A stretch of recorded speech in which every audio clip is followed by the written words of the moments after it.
தேவனுடைய நாமம் மகிமைப்படுவதாக. வேதத்தில் நாம் வாசிக்கிறோம், யாக்கோபு 5ஆம் அதிகாரம் 16ஆம் வசனத்திலே, நீங்கள் சொஸ்தம் அடையும்படிக்கு உங்கள் குற்றங்களை ஒருவருக்கொருவர் அறிக்கையிட்டு ஒருவருக்காக ஒருவர் ஜெபம் பண்ணுங்கள். நீதிமான் செய்யும் ஊக்கமான வேண்டுதல் மிகவும் பலனுள்ளதாக இருக்கிறது என்று கர்த்தருடைய வார்த்தை கூறுகிறது. ஆம் பிரியமானவர்களே, நம்முடைய வாழ்க்கையிலே சுகத்தை பெற்றுக்கொள்ள வேண்டுமென்றால் நாம் குற்றங்களை ஒருவருக்கொருவர் அறிக்கையிட வேண்டும்.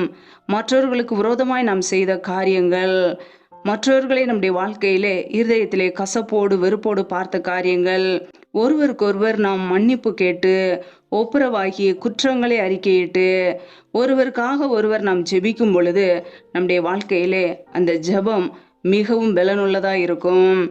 பிரியமானவர்களே, நம்முடைய வாழ்க்கையிலே சுகத்தை பெற்றுக்கொள்ள, பலவீனத்திலிருந்து விடுதலை பெற்றுக்கொள்ள, குற்றங்களை அறிக்கையிட்டு ஒருவருக்காக ஒருவர் நாம் ஜெபிப்போம்.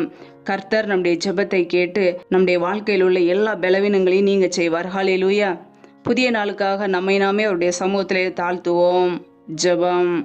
எங்களை அதிகமாய் நேசிக்கிற எங்கள் அன்பின் பரலோக தகப்பனே, மை துதிக்கிறோம், ஸ்தோத்திரிக்கிறோம் அப்பா.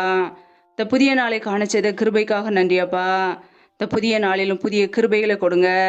உடைய வல்லமையினால் நிரப்புவீராக. உடைய அபிஷேகத்தினால் நிரப்புங்கப்பா. காத்திருக்கிற ஒவ்வொரு பிள்ளைகளையும் புதிய நாள் அபிஷேகம் பண்ணுங்க. காண்டாமிருகத்துக்கு ஒத்த பலனை கொடுங்கப்பா. இந்த புதிய நாளிலும் என்னென்ன காரியங்கள் பிள்ளைகள் செய்கிறார்களோ எல்லாவற்றையும் வாய்க்க பண்ணுங்கப்பா. பிள்ளைகள் செய்கிற வேலைகள், தொழில்கள், வியாபாரங்கள் எல்லாவற்றையும் ஆசீர்வதிங்க. கையின் பிரயாசங்களை பெருக பண்ணுங்க, வர்த்திக பண்ணுங்க. கையின் பிரயாசங்கள் தேவையில்லா செலவுக்கோ, வீண் செலவுக்கோ, மருத்துவ செலவுக்கோ, வட்டின்னு சொல்லி போகாதபடிக்கு என் தேவன் ஆசீர்வதிப்பீராக. இப்படி நன்மையினால் நிரப்புங்கப்பா. இந்த நாள் முழுவதும் கரம் பிள்ளைகளோடு கூட தங்கி இருக்கட்டும். பிரயாணங்களிலே போகும்போதும் வரும்போதும் பாதுகாத்து கொள்ளுங்க. எல்லா ஆபத்துகளுக்கும் விலைக்கு பிள்ளைகளை பாதுகாத்து கொள்வீராக. நம்முடைய கரங்களிலே தாழ்த்துக்கிறோம். இந்த நாளிலும் பிள்ளைகளோடு கூட இருந்து பெரிய காரியங்களை செய்ய போகிற கிருபைக்காக நன்றியப்பா.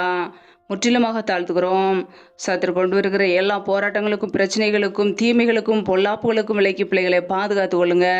இப்படிய ரத்த கோட்டைக்குள்ளே ஒவ்வொரு குடும்பங்களையும் அர்ப்பணிக்கிறோம். தாழ்த்தி ஜெபிக்கிறோம். ஏசு கிறிஸ்துவின் மூலம் ஜெபிக்கிறோம், ஜீவனுள்ள நல்ல பிதாவே. ஆமேன். கர்த்தர் தாமே உங்களை ஆசீர்வதிப்பாராக. ஆமேன்.